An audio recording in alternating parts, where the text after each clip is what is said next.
Alléluia. Dis à celui qui est à côté de toi, je sais que tu as chaud. Mais le Saint-Esprit va nous rafraîchir. Amen. Alléluia. Alléluia. Aujourd'hui, on va apprendre une petite choré. Est-ce qu'on peut se lever tous ensemble, s'il vous plaît? C'est très simple. On fait va. Dis-le avec moi. Va et viens. Va et viens. Va et viens. Va et viens. Va et viens. Va et viens. Alléluia. Est-ce qu'on peut acclamer le Seigneur? Peut-être que vous vous demandez, mais qu'est-ce qu'il raconte? Va et viens. Alléluia, c'est le titre de mon message aujourd'hui. Va et viens. Il faut que tu regardes un peu quelqu'un à côté de toi, tu fais va et viens. Va et va et va et va et viens. Et viens. Va et va et. Alléluia. Amen. Ou aussi, si on prend les paroles de Jésus, c'est allez et venez. Alléluia. Est-ce qu'on peut voir dans... On peut s'asseoir. On va faire encore la petite choré après, mais je sais que vous êtes motivés. Amen. Alléluia. On va voir dans Marc 16-15, s'il vous plaît. Il y a deux versets qui sont la base de mon message aujourd'hui. Je ne vais pas être très lent. Marc 16-15. Là, on parle du va. Va. Marc 16-15, s'il vous plaît. Marc 16-15. Au nom de Jésus, est-ce qu'on peut lire tous ensemble? Puis, il leur dit, allez par tout le monde et prêchez la bonne nouvelle à toute la création. Est-ce qu'on peut encore relire encore une fois? Puis, il leur dit, allez par tout le monde et prêchez la bonne nouvelle à toute la création. Là, il parle à beaucoup de gens, Jésus, mais s'il parle à toi, parce que la parole s'adresse à toi aussi personnellement, il va dire, puis il lui dit, va par tout le monde et prêche la bonne nouvelle à toute la création. Dis à celui qui est à côté de toi, va par tout le monde et prêche la bonne nouvelle à toute la création. Amen. Dis-lui, va. Amen. Va d'abord. Ah, vous êtes trop pressés là. Hein? Dis-lui d'abord, va. Amen. Et on va voir maintenant Matthieu 11, 28. Matthieu 11, 28.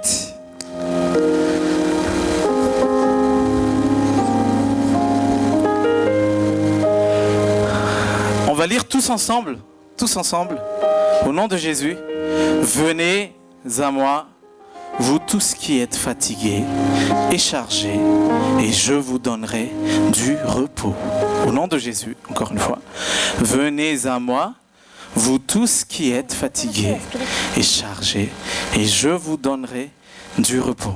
Donc, comme on a dit tout à l'heure, la parole s'adresse à toi aussi personnellement. Donc, Jésus te dit, viens à moi, toi qui es fatigué et chargé, et je te donnerai du repos. Viens à moi, toi qui es fatigué et chargé, et je te donnerai du repos. Dis à celui qui est à côté de toi, viens. Dis-lui, viens.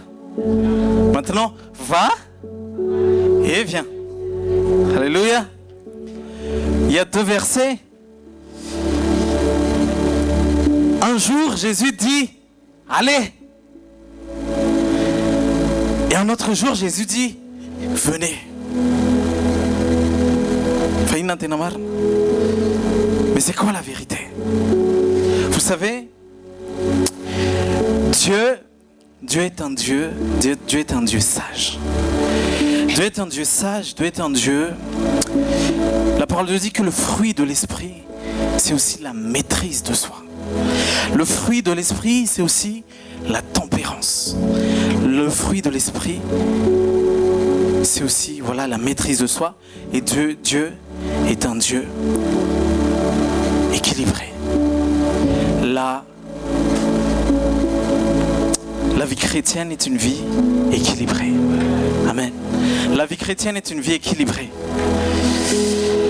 Vous voyez, même quand Dieu a créé les choses, par exemple, si tu te focalises juste sur le va, c'est comme si tu expires, mais tu n'inspires pas. Vous voyez?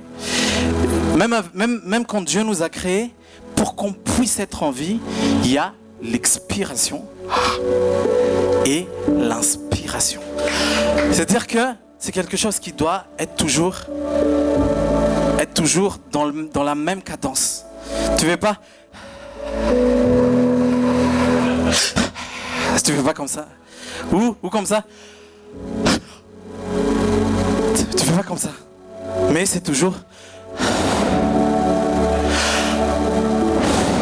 Amen. C'est toujours expiration. Tu expires et tu inspires. Et si tu te focalises juste sur le va, c'est comme si tu expires sans que tu t'inspires. Et si tu te focalises juste sur le venez, c'est comme si tu inspires sans que tu expires. Amen. Il y a plein de choses comme ça. Si tu te focalises juste sur le va, tu manges juste un plat sans jamais boire de l'eau. C'est-à-dire, essaie de manger toujours un plat, en plus avec la chaleur là. Du riz, pommes de terre, tout ce que tu veux, et ne bois jamais de l'eau. Alléluia. Tu vas être sec. Et tu auras besoin de boire de l'eau. Et boire de l'eau sans manger quoi que ce soit, et tu ne vas pas tenir non plus. Mais il faut que tu manges, il faut que tu boives. Amen.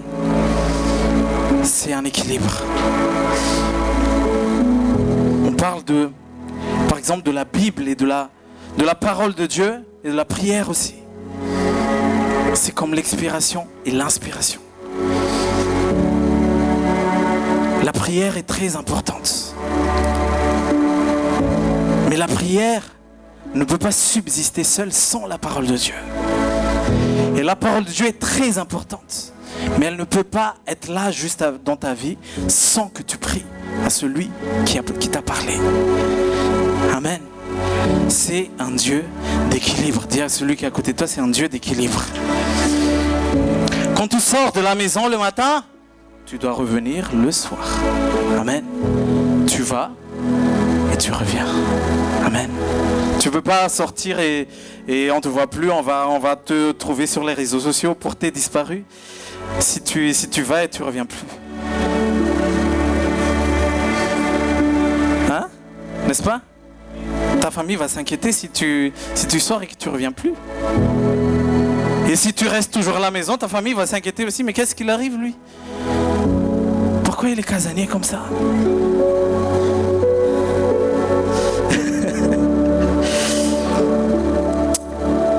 Dis à celui qui est à côté de toi, va et viens. L'œuvre de Dieu est très importante. Se reposer est également très importante. Amen. Alléluia. Par exemple, si on prend l'exemple d'une pomme, une pomme, aussi bonne soit-elle, même si c'est vraiment la pomme la plus sucrée, je sais pas, la plus délicieuse de toutes les pommes, si elle reste longtemps là sur l'arbre, à profiter de sa zone de confort, sans que personne ne la mange, elle devient pourrie. Hein? Elle devient pourrie la pomme, même si c'est la meilleure pomme du monde. Si c'est la meilleure pomme du monde et que personne ne la mange, elle ne sert à rien. Elle devient pourrie. Mais une fois bien nourrie, une fois bien mature, si elle se détache de là, de cet arbre, pour un temps, pour servir les autres, c'est-à-dire que pour qu'ils puissent être mangés par nous, alors il va être utile parce que déjà c'est un bon dessert et ça nous permet d'avoir une bonne santé. Et puis les graines qui vont tomber, contrairement aux graines de pommes qu'on jette juste dans la poubelle comme ça, la vraie pomme par exemple c'est nous. La vraie pomme c'est nous. Dieu, il ne nous jette pas juste dans la poubelle comme ça. Les graines, il va encore les mettre dans la bonne terre. Amen. C'est-à-dire que la pomme ne peut pas, les graines dans la pomme ne peuvent pas être recultivées si personne ne mange ses fruits. Amen. C'est-à-dire que c'est bien de venir à Dieu comme la pomme qui a attendu le temps qu'elle soit mature, qu'elle soit bien nourrie, qu'elle soit bien sucrée, qu'elle soit bien délicieuse. Et vient le moment. C'est pour ça que Jésus a dit, attends d'abord que vous soyez remplis du Saint-Esprit. Et une fois qu'elle est remplie de toutes ses vertus, cette pomme-là, elle peut maintenant être enlevée, être acheminée et aller là où elle est destinée. C'est-à-dire servir les autres. Amen. Et quand cette pomme-là est détachée et qu'on mange de ses fruits, après avoir été nourri, bien nourri, j'ai dit, c'est pour ça que Jésus a dit, soyez remplis du Saint-Esprit d'abord. Attendez d'abord à Jérusalem et soyez remplis du Saint-Esprit. Et puis après, vous serez mes témoins. Vous serez mes témoins à Jérusalem, Judée, Samarie et jusqu'à la fin, jusqu'aux confins de la terre. Amen.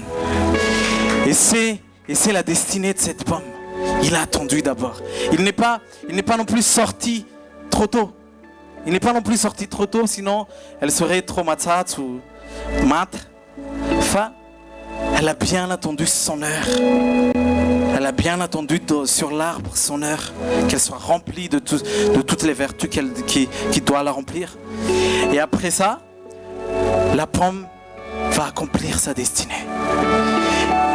Et s'il n'accomplit pas sa destinée, c'est-à-dire faire profiter aux autres de ses fruits, de ses vertus, ces graines ne pourront pas être recultivées. Et quand les graines sont recultivées, une pomme devient une dizaine, une centaine de pommes. Alléluia. Waouh. C'est-à-dire que quand tu attends bien le Saint-Esprit et qu'il te dit va, et que tu fais profiter aux autres les fruits de ton intimité avec la source qui est Jésus. Une fois que tu as servi les autres, une fois que tu partages aux autres, une fois que tu as donné aux autres, tu ne meurs pas. Mais tu peux encore revenir dans la terre, revenir à la source pour être encore plus fructueux. Alléluia. Alléluia. Est-ce qu'on peut acclamer le Seigneur?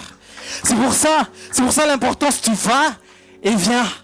Parce que si la pomme est juste va et on le jette dans la poubelle, elle ne sert plus à rien après. Elle ne pourra plus porter ses fruits. Elle a juste servi une fois et plus rien pour lui. On n'entend plus parler de lui. On n'entend plus parler d'elle. Mais si elle va et qu'on le mange et puis elle revient dans la terre ou dans l'arbre, elle va encore porter beaucoup plus de fruits qu'avant, parce qu'il y a un équilibre entre le va et le vient. Amen. Amen. Tu es cette pomme. Tu es cette pomme. Et Dieu te dit aujourd'hui, je ne sais pas vous,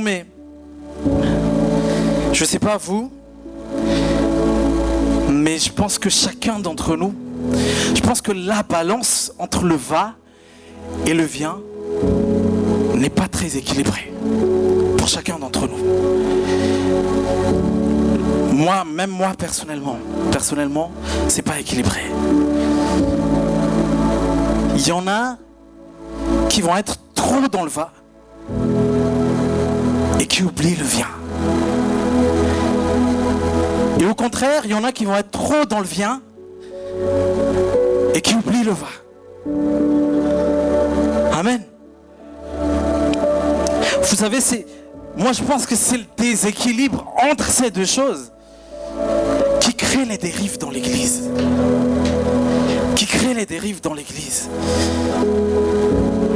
C'est pour ça qu'il y a des dérives de doctrine, parce que il y a des pasteurs par exemple qui sont trop dans le va, Ah, je vais prêcher sans être revenu à la source. C'est pour ça qu'il y a des scandales. Parce que des fois, par exemple, si on parle de quelqu'un qui est vraiment loin de Dieu, qui a beaucoup d'onction, qui opère vraiment dans la puissance, et dès qu'il parle, les malades guéris, dès qu'il parle, il reçoit quelque chose pour quelqu'un. Et après, ce même serviteur de Dieu, par exemple, il va tomber dans l'adultère. Pourquoi ? Parce qu'il y avait un déséquilibre entre le va et le vient. Il n'a pas su demeurer à la source pour qu'il puisse forger son cœur. Et des fois, il est trop dans le va, Dieu l'utilise, etc. Mais il oublie qui est la source de tout ça. Et il est facilement tombé dans la tentation parce qu'il n'y a pas assez de vient. Il est tombé facilement parce que Jésus lui-même a dit « Veillez et priez afin que vous ne soyez pas tombés dans la tentation. »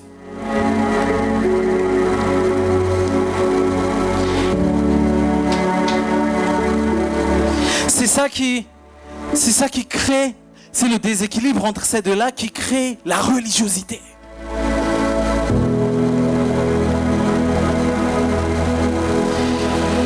Qui crée le communautarisme aussi. Pourquoi ? Parce que quand on dit trop aux gens, viens, mais on ne le dit jamais, va. Et qu'on reste tous là, sans aller nulle part, on reste là. Sans aller faire l'œuvre de Dieu. On devient communautaire. C'est ça, c'est le déséquilibre entre ces deux qui crée l'activisme. Trop dans l'activité.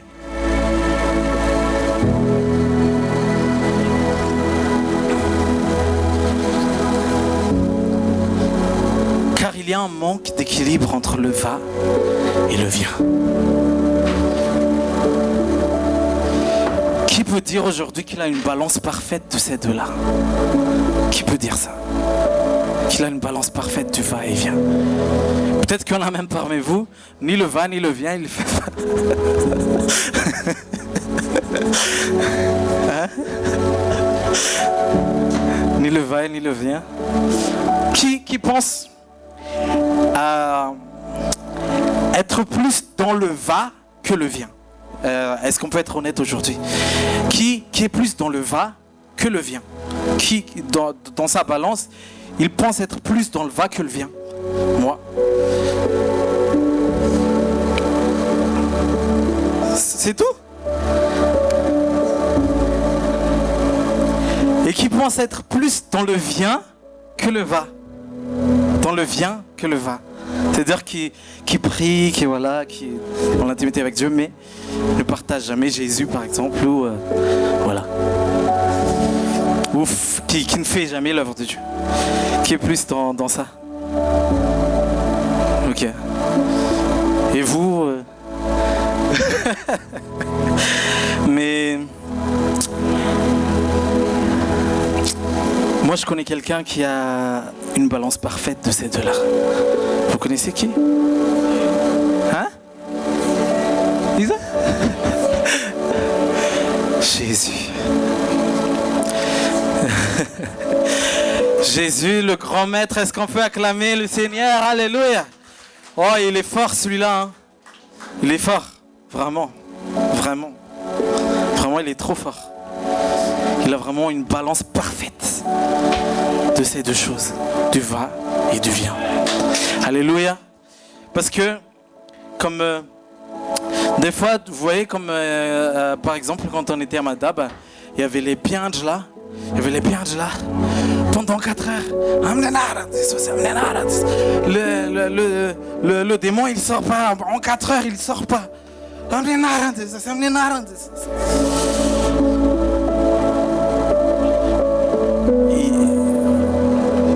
Parce qu'il y avait un manque d'équilibre entre ces deux. Jésus, vous voyez, en 4 heures, il prie. En quelques secondes, le démon fuit. Alléluia, c'est vraiment le contraire. Nous, quelques secondes, on prie. Et en 4 heures, on essaie de faire fuir le diable. Alors que Jésus, c'est le contraire. En 4 secondes, il fuit, il fait fuir le diable. Et en 4 heures, il prie. Alléluia. Jésus, il a vraiment une balance parfaite parce que des fois, toute la journée, il est dans l'œuvre de Dieu. Il guérit tous les malades, ils ont dit. Il allait de village en village, il allait de ville en ville, guérissant toutes les maladies. Et délivrant tous ceux qui sont sous l'emprise des mauvais esprits. Il était là. Il avait de la compassion pour les âmes. Et quand les 5000 hommes, plus leurs femmes et leurs enfants, sont fatigués, et ils ont faim, il n'a pas juste laissé comme ça, allez-y, vous avez déjà reçu de Dieu. Non. Il a dit à Pierre, donne-leur à manger. Donne-leur à manger parce que ils ont faim. Même s'il n'y a que 5 pains et 2 poissons, ça va suffire, donne-leur à manger. Et cette compassion de Jésus pendant l'œuvre, cette compassion des âmes de Jésus pendant l'œuvre, il voulait tout faire par amour. Il guérissait les malades par amour. Il délivrait les gens par amour. Mais le soir, qu'est-ce qu'il fait? Après avoir fait l'œuvre de Dieu, il monte sur la montagne encore. Et la parole de Dieu dit qu'il resta là à prier toute la nuit. Alors que c'est Jésus. Même Jésus avait besoin de l'équilibre entre le va et le vient. Qui nous sommes? Qui nous sommes par rapport à Jésus? Pour ne pas essayer à lui ressembler. Amen. Il va dans la journée. Le soir, il sait qu'il doit venir. Il doit revenir dans la présence de son Père. Amen. Amen. Balance parfaite. La balance parfaite de Jésus du va, est-ce qu'on peut voir dans Matthieu 9, 35? Balance parfaite de Jésus, va. Matthieu 9, 35.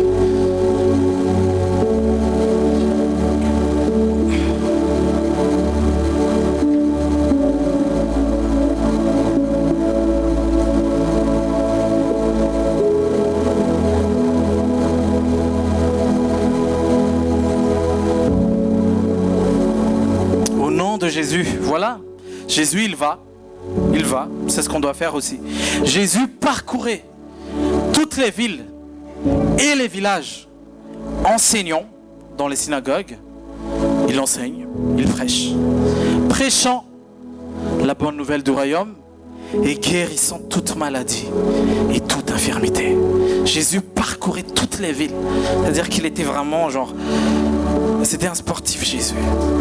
C'était vraiment un sportif. Jésus parcourait toutes les villes. Il allait à pied. Les villages. Il enseigne dans les synagogues. Il prêche la bonne nouvelle. Il guérit les malades. Mais c'est pas que ça. Mais il a aussi le Luc 6,12. Ça, c'est son vient. Luc 6,12.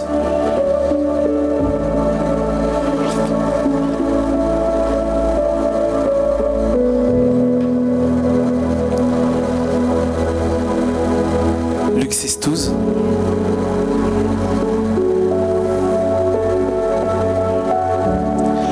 Au nom de Jésus, qu'est-ce que dit la parole de Dieu?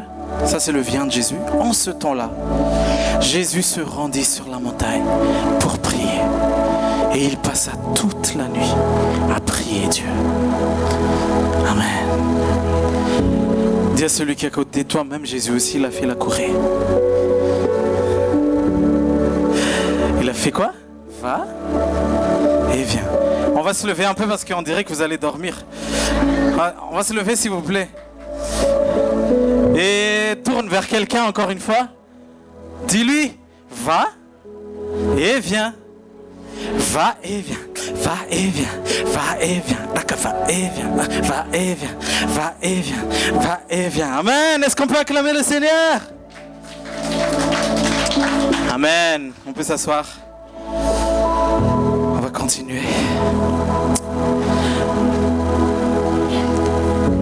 Le plus important, c'est l'équilibre entre les deux. C'est ce qu'on a appris depuis le début. C'est ça. C'est quoi?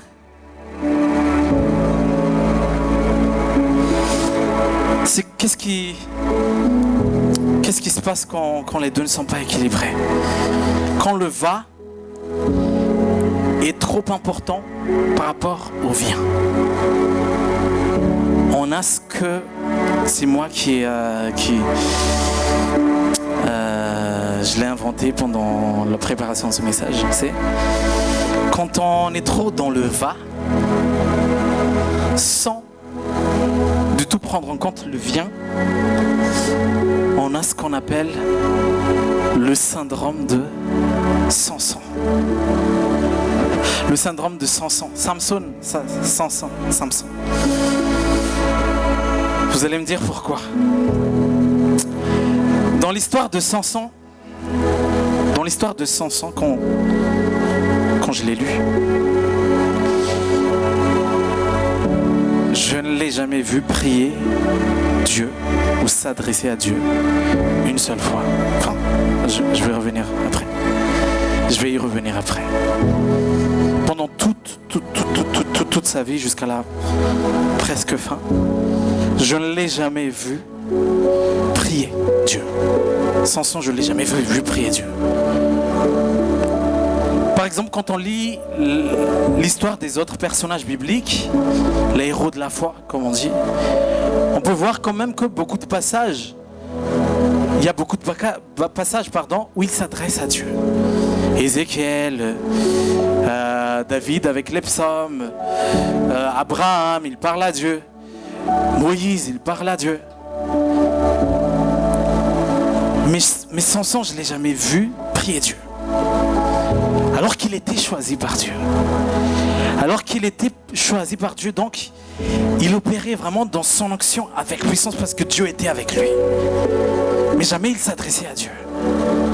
Mais il opérait juste dans son appel avec l'onction que Dieu lui a donnée. Et moi je dis c'était vraiment wow, la façon dont Dieu a utilisé Samson. Même les autres prophètes, les autres serviteurs de Dieu, même jusqu'à maintenant, personne n'a été comme ça, Samson. Dans la manière dont Dieu l'a utilisé, de vraiment avoir cette force-là, comme le décrit la Bible. Et même les stars d'aujourd'hui, les catcheurs, tout ce que vous voulez, ceux qui font l'UFC, moi je pense pas que Samson était autant baraqué qu'eux. Peut-être même que Samson était juste comme moi, un peu plus mince que moi, peut-être, je sais pas. Mais c'était une force surnaturelle qui l'a aidé à vaincre les lions. Parce que quand on voit dans les films et tout, à chaque fois on voit Samson en mode comme ça, genre grand comme ça, parce que dans notre tête c'est quelqu'un qui a beaucoup de force. Mais justement, moi je pense que c'est pas ça, mais c'est vraiment quelque chose de miraculeux, de Dieu qui agit à travers lui d'une manière surnaturelle. Amen. Et que tout le monde autour de lui était étonné de ce qu'il fait ça. Et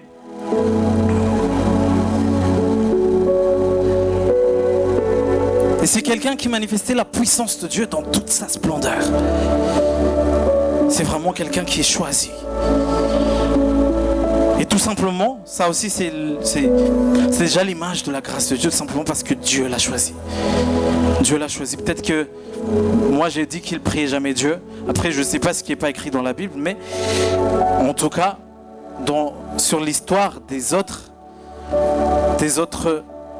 personnages bibliques, je les vois toujours s'adresser à Dieu et prier, mais sans son nom. Et donc en lisant attentivement, je ne sais pas ce qui s'est passé, ce qui n'est pas écrit dans la Bible, mais en lisant attentivement les passages de son histoire, on ne peut pas vraiment dire qu'il avait une très bonne relation avec Dieu. C'est peut-être pour ça qu'il a manqué de sagesse et de discernement quand il était avec Delilah. Il a manqué de sagesse et de discernement, il a révélé son secret. Ah, pourquoi t'es puissant comme ça? C'est à cause de mes cheveux, en fait. C'est à cause de mes cheveux. Il déballe son secret comme ça. Alors, à une femme étrangère, à une femme païenne.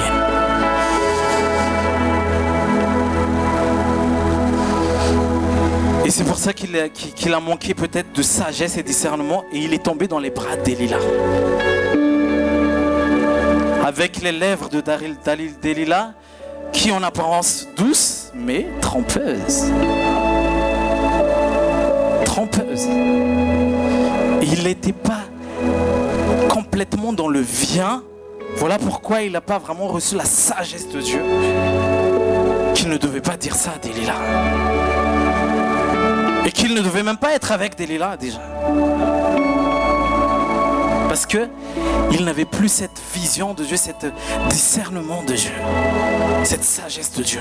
Parce qu'il était trop dans l'action. Il était trop dans l'action, la puissance, la force, tout ça. C'est vraiment lui, c'est son sang. Mais il n'avait pas assez de viens. Donc, il est tombé facilement dans la tentation. Et ça a gâché sa destinée. Parce que le fait que Delilah a coupé ses cheveux, ça lui a fait perdre sa vision. Encore plus qu'avant. Avant, il était déjà aveugle spirituellement. Et là, Dieu lui a montré vraiment que tu es aveugle en fait. Tu es aveugle aussi. C'était pour dire à Samson que il est temps. Même si tu es aveugle maintenant, c'est juste pour te dire que tu étais aveugle spirituellement. Mais je veux que tes yeux s'ouvrent. Je veux que tes yeux spirituels s'ouvrent. Il y a quelque chose qui manque.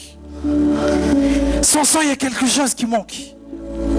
Tu es vraiment utilisé par Dieu. Je t'utilise puissamment, a dit Dieu. Tu fais vraiment quelque chose d'incroyable. Mais il y a quelque chose qui manque.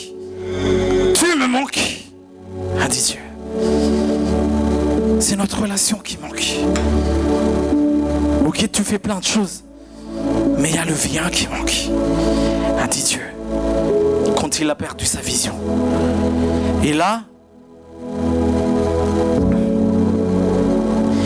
Samson,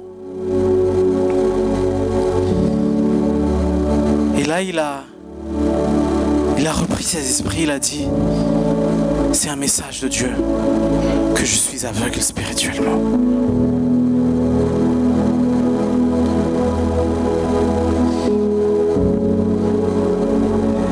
Et vous voyez quand vous utilisez un stylo, par exemple, nous sommes juste un stylo, vous voyez, entre la main de Dieu. Nous sommes juste un stylo. Un stylo ne peut pas dire à celui qui va écrire avec le stylo, par exemple, ça, je vais écrire avec ça. Lui, il ne peut pas me dire, même si je le fais comme ça, il ne peut pas me dire « non, arrête, j'ai mal » ou « arrête, ne me fais pas écrire telle histoire ou telle histoire ». L'histoire que lui, il va écrire, c'est l'histoire que l'écrivain, il veut raconter. L'histoire que lui, il ne peut pas choisir, l'histoire qu'il va écrire. Le stylo ne peut pas choisir l'histoire qu'il va écrire. Tu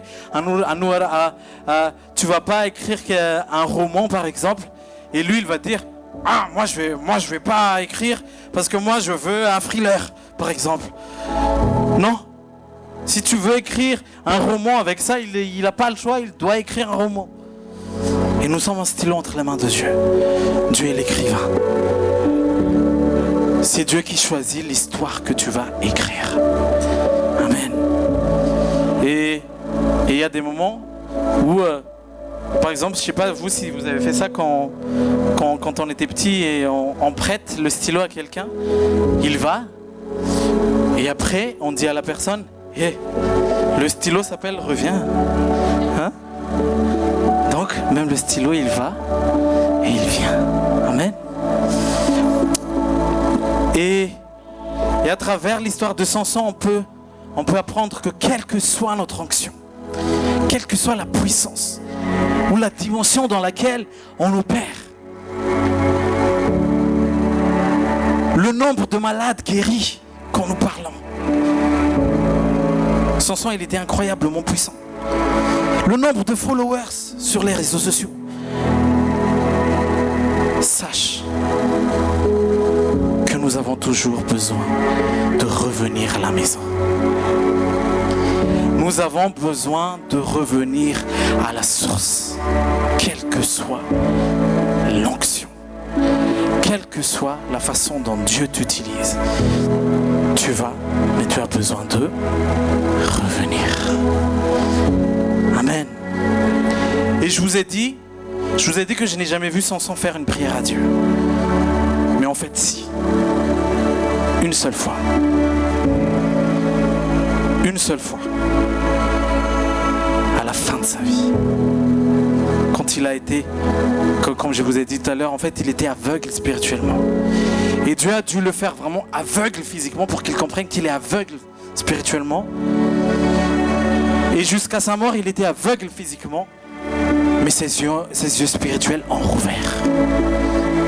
Comme quoi, le spirituel est très important pour Dieu. Il préfère que tu sois aiguisé spirituellement que physiquement. Il préfère largement. Si tu as les deux, tant mieux, et c'est le but. Amen. Si tu as les deux, voilà, j'ai bien mes yeux, mais j'ai bien aussi mes yeux spirituels. Amen. Voilà pourquoi Jésus, une fois, il a dit, si c'est ton œil droit qui t'empêche d'entrer dans le royaume des cieux, arrache-le. Il est un peu direct, il est un peu trop cru quand il dit ça. Mais c'est pour montrer que ta vie éternelle est beaucoup plus importante que ce qu'il y a sur cette terre. Et si ta main droite ne te permet pas d'aller dans le ciel, arrache-le. Arrache-la. C'est une façon de nous dire qu'il faut qu'on soit conscient de l'importance de la vie spirituelle et de l'esprit, du royaume de Dieu. Voilà pourquoi Samson, il a perdu ses yeux physiques, mais il a repris ses yeux spirituels. Alléluia. Et c'était quelque chose d'incroyable. Vous voyez, quand vous êtes juste dans l'onction, dans la puissance, sans revenir vraiment dans la source, tu vas voir à travers Samson là, la vie de Samson là, que en fait une fois qu'il est revenu à la source, ce qui s'est passé était encore plus incroyable. Parce qu'il y avait l'équilibre. C'est-à-dire qu'à un moment donné, il était dans juste... voilà, parce que Dieu l'a utilisé. Dieu, dans son onction, il a fait ce qu'il fallait.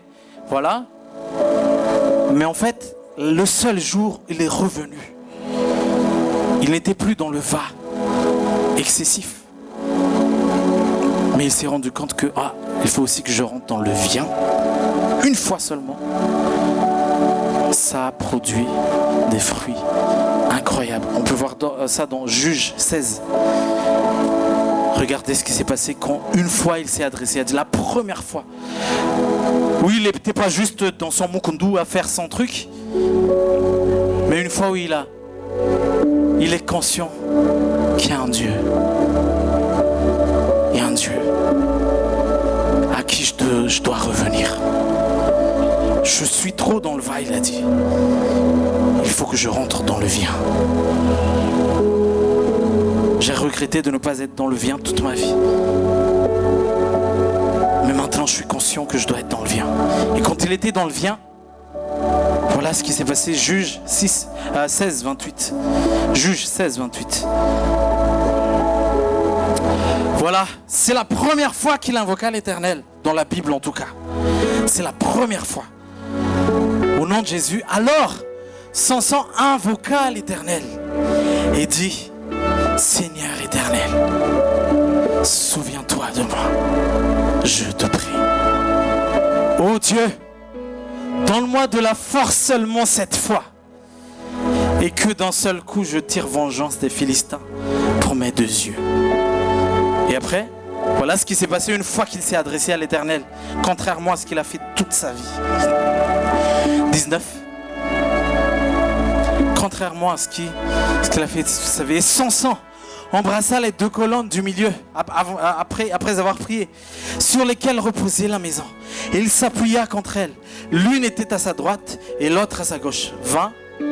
Et là, après avoir été dans le vient, qu'est-ce qui s'est passé? Samson dit: que je meure avec les Philistins.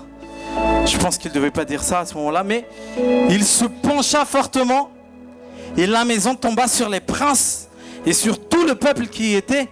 Et qu'est-ce qui s'est passé? Ceux qu'il fit périr à sa mort furent plus nombreux que ceux qu'il avait tués pendant sa vie. Amen. Alléluia. C'est-à-dire que il a pu tuer 2 fois plus que pendant toute sa vie.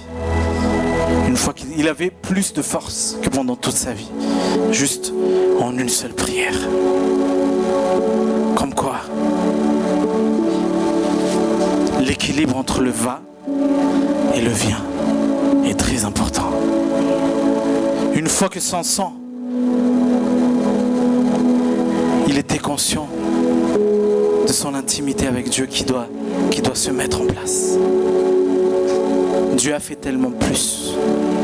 Dieu a fait tellement plus au-delà de ce qu'il fait habituellement. Et là, la parole de Dieu dit: plus nombreux que ceux qu'il avait tués, par exemple, pendant les 6 derniers mois. Non.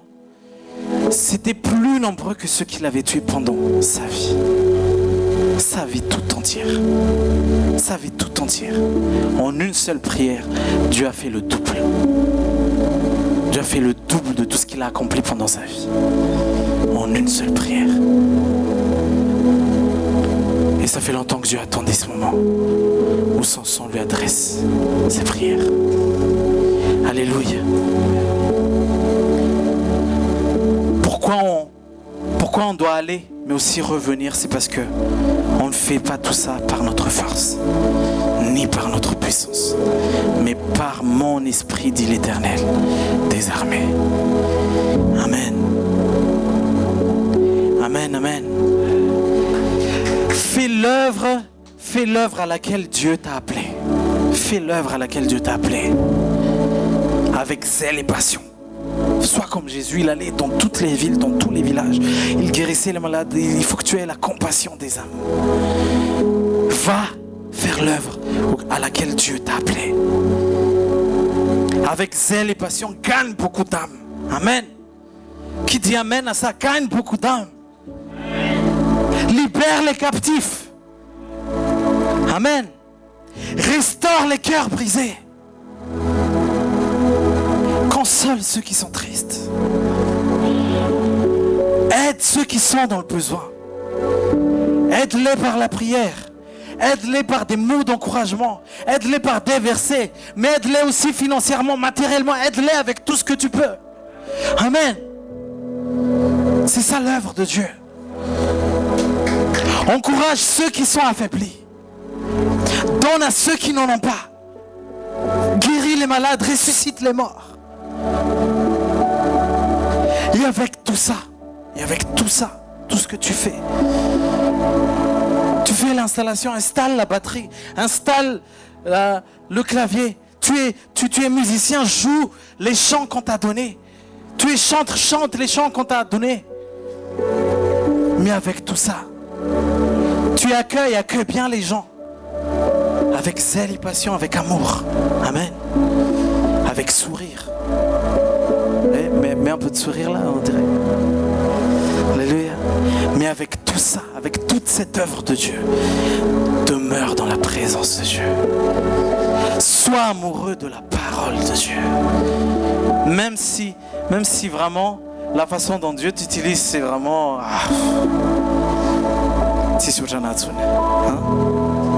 Mais sois amoureux de la parole de Dieu. Sois amoureux du fait d'être dans l'intimité avec Dieu.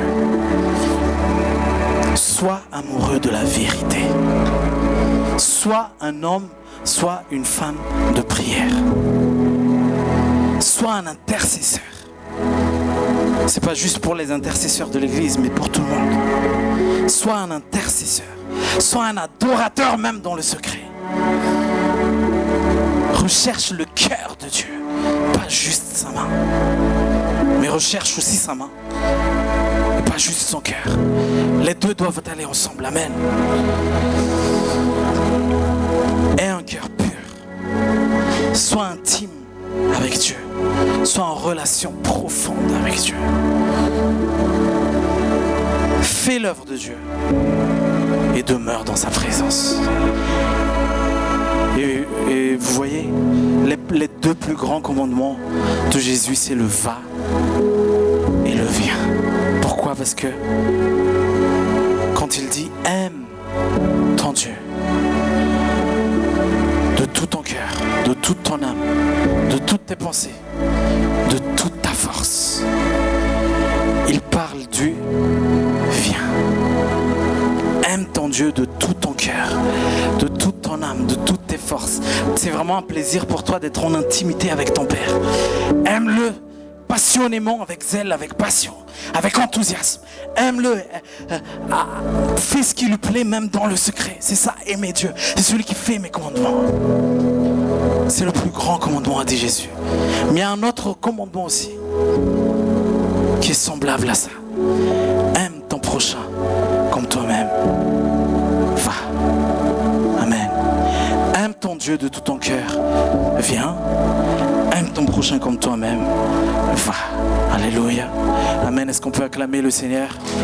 Alléluia. Est-ce qu'on peut se lever dans la présence de Dieu? Et j'invite la chorale Zuken à avancer. Et pendant qu'ils avancent, la chorale Zuken, s'il vous plaît. Pendant qu'ils avancent, on va juste prendre 1 ou 2 minutes pour voir où est-ce qu'il y a un déséquilibre dans notre vie. Où est-ce qu'il y a un déséquilibre dans notre vie? Est-ce que je suis trop dans le va et j'oublie le viens?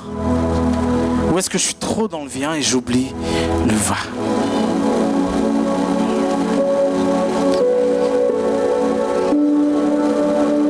On va fermer nos yeux.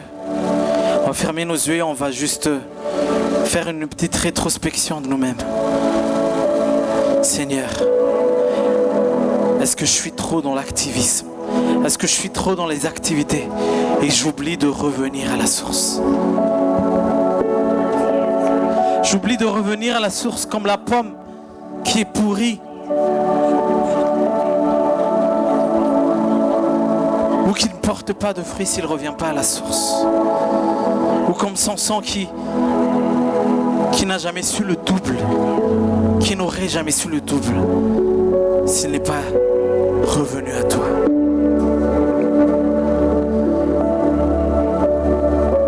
Ou est-ce que je suis trop dans le viens et je n'accomplis pas ce que tu me demandes de faire? Je n'accomplis pas ce que tu me demandes de faire, je ne sers pas les autres.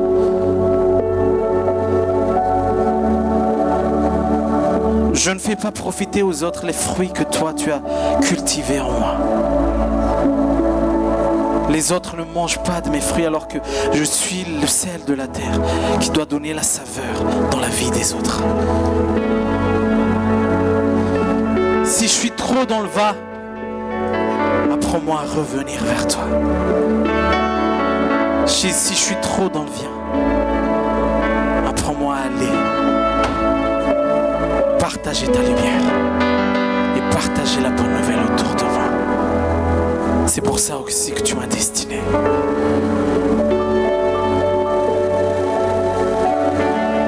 Alléluia. Amen. Amen. J'invite le responsable à partager la Sainte Seine, s'il vous plaît.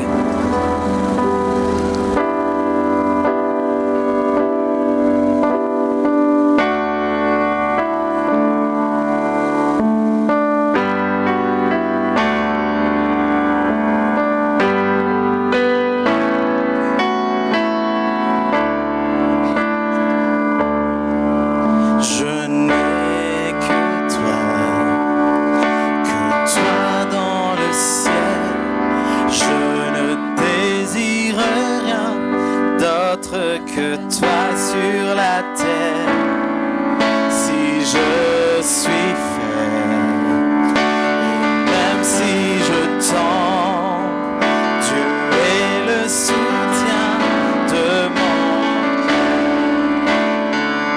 Dieu, tu es le soutien de mon héritage.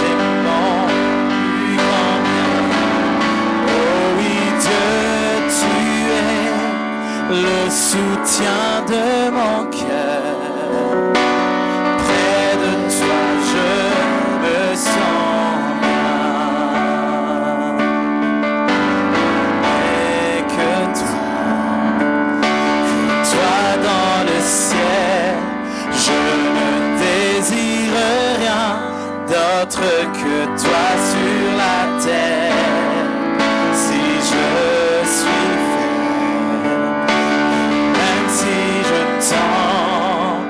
Dieu est le soutien de mon cœur. Oh oui, Dieu, tu es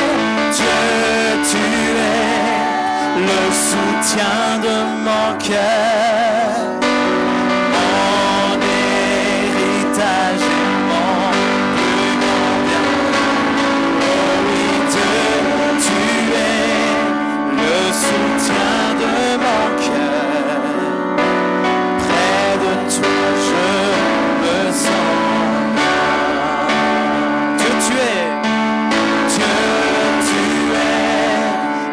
Soutien de mon cœur, mon héritage et mon plus grand bien.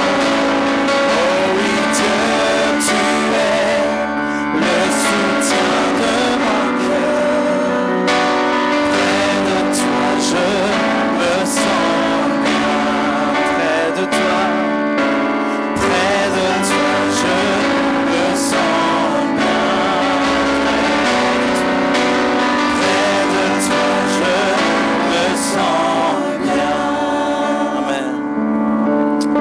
Merci Seigneur pour ton corps. Tu es un Dieu sage, tu es un Dieu. Comme on a dit tout à l'heure, tu es un Dieu qui nous apprend l'équilibre. Tu n'as pas juste donné ton corps, mais tu as aussi donné ton sang, Seigneur.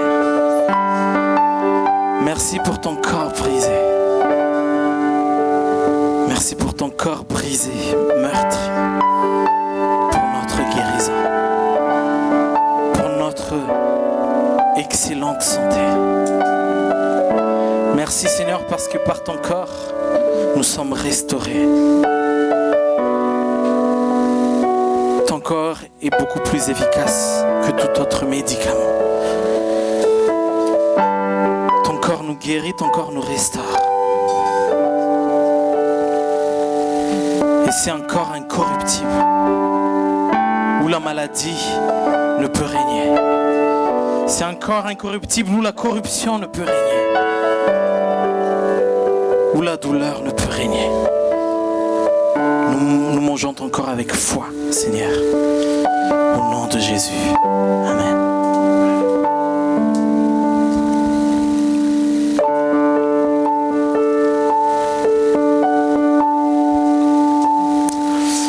aussi, Seigneur Jésus, pour ton sang précieux. Le sang que tu as versé pour nous. C'est toi qui as rétabli notre relation avec le Père. Voilà pourquoi tu t'es permis de nous dire venez. Parce que le voile est déchiré. Parce que le voile est déchiré, nous avons le droit maintenant d'entrer dans le lieu très saint. Tu nous as réconciliés avec le Père par ton sang. Voilà pourquoi nous sommes aussi tes témoins. Parce que ton sang parle mieux que le sang d'Abel. Ton sang parle pardon. Ton sang crie amour. Ton sang crie compassion. Ton sang crie salut des âmes. Contrairement au sang d'Abel qui crie vengeance.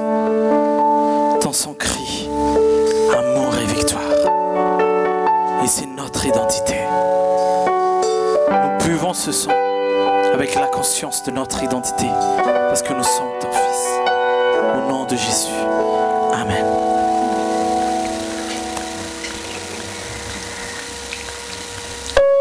Alléluia, merci Seigneur. Au nom de Jésus, alléluia. Amen, amen, amen. Est-ce qu'on peut acclamer le Seigneur? Et on va inviter celui qui doit faire l'offrande, s'il vous plaît, qui doit donner le panier. Alléluia, alléluia. Dieu, tu es le soutien de mon cœur. Mon héritage et mon plus grand bien. Oh oui, Dieu, tu es le soutien de mon cœur. Près de toi je me sens. Dieu tu es, oui Dieu tu es, Dieu tu es le soutien de mon cœur. Mon héritage et mon plus grand bien. Oh oui Dieu tu es le soutien de mon cœur. Près de toi je me sens bien. Oui, près de toi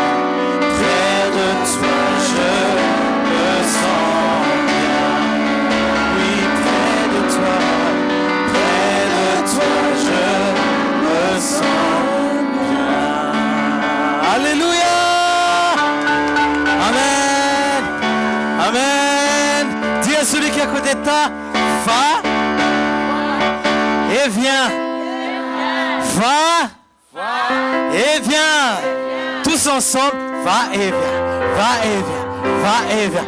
Va et. On acclame. Va et viens. Va et viens. Va et viens. Va et viens. Va et viens. Va et viens.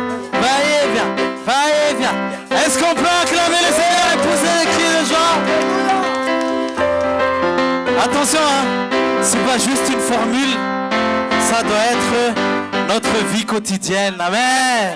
Alléluia.